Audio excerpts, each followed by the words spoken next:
In 1974, the speed limit in Michigan and the United States was lowered to 55 miles an hour. It was done back then in an effort to save fuel.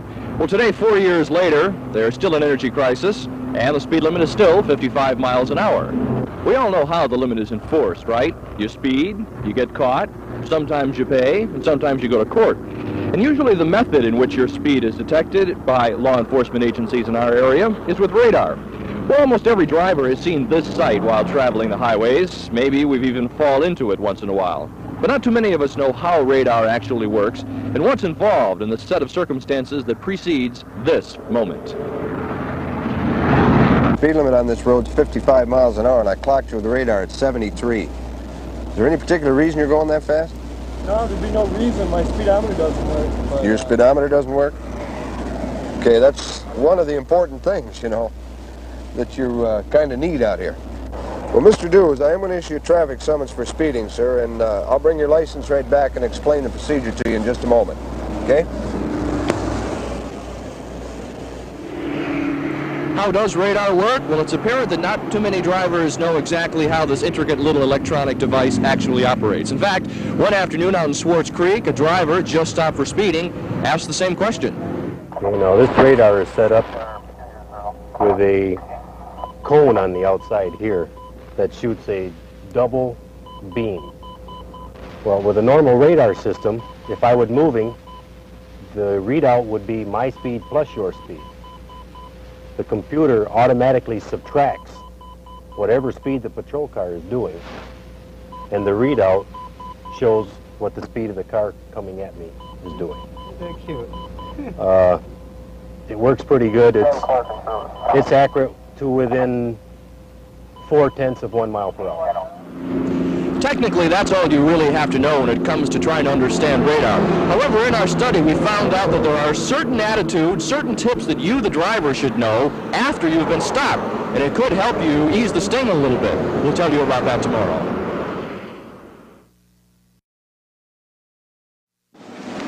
We're going to issue a traffic citation tonight. We'll issue it for 65 and a 55. There won't be any points on your license, but there will be a fine. There's one thing that we found out while studying radar within the Channel 12 viewing area the past few months, and it's a suggestion for you, the driver. It won't stop you from getting stopped by a trooper or policeman. As a matter of fact, the suggestion is only good after the trooper or policeman has come up to the window and asked for your license and registration. It has to do with your attitude.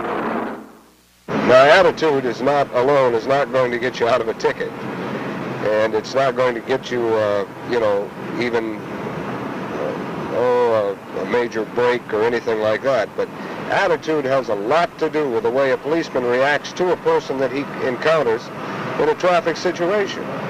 Biggest share of the guys, I think, give a pretty fair break as far as, say, they clock them at 74. A lot of times they'll knock it down to 70 miles an hour. Attitude does play an important part as far as the what the ticket is written for. Does it work? Well, it did for one guy late one night on I-75. Attitude. I really didn't realize how far I was really speeding that fast. You know. How about we just give you a warning tonight, okay? I appreciate it. Okay. Hate to blemish that record of yours. I don't have any tickets. I don't need it. Thank you. Slow it down. Have a good night now. Well, a bad attitude is certainly, yes, it could. I think under circumstances where it might be at that point where an officer's judgment is going to, you know, come into play, and it's not going to be a very, what do you call, a crass violation of the law, something that's over and above, you know, what it might normally be. When the officer, if it's going to be his judgment that's going to be involved, yes, very definitely, a bad attitude could. I could conceivably get someone a ticket.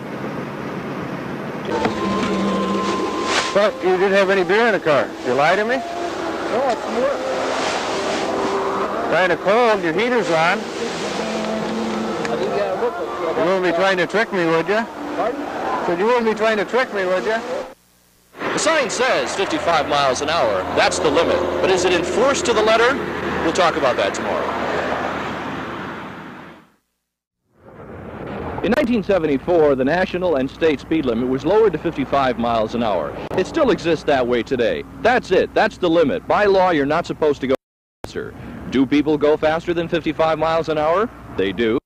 Do they go 55 miles an hour and faster and not get stopped for speeding? They do. Why, you ask? Well, we found out that the 55 mile an hour speed limit is not enforced to the letter. We don't enforce it to the letter. Left up to the officer's judgment. It has been done that way by our department. The director, I believe, has stated that anything over and above 5 miles an hour over the speed limit, enforcement action will be taken. And that's more or less still remains in the realm of the, the judgment of the individual officer, whatever he feels would be best in that particular case. They will not stop anybody for 56, 57, 58 miles an hour. I think biggest share of the guys feel that there may be a error in the speedometer of the person's vehicle. And speaking for myself, I usually allow that 5 mile an hour error. I'm not saying that I stop them for 5 over, or I write them a ticket. I may stop them at 6, 7 miles over the speed limit and ask them to slow it down. Once they hit the, say, 12 miles an hour over the speed limit, then they'll get a ticket for the 10 over. For the most part, that pretty much is the rule of thumb when it comes to radar enforcement. I rode with different officers at different times of the day in a variety of weather, yet the speeds at which a motorist was stopped generally fell within the same range. Speed limit's 55 on this road, and I clocked you at 70. Is there any particular reason you're going that fast? So the reason I stopped you traveling 72 in the 55 zone.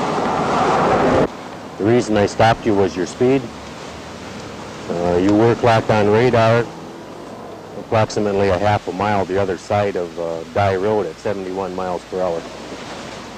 The reason why we stopped you, sir, you're traveling 74 miles an hour in the 55 zone. So the reason why we stopped you, you're traveling 76 miles an hour in the 55 zone. You were clocked on radar at 71 miles per hour. One thing for sure, there's no lack of business once a radar is set up. On the average, after a radar unit is set up, a speeder is caught in just about 5 or 6 minutes. And that's an amazing fact considering the use of CB radios and fuzzbusters these days. We'll talk about their use tomorrow.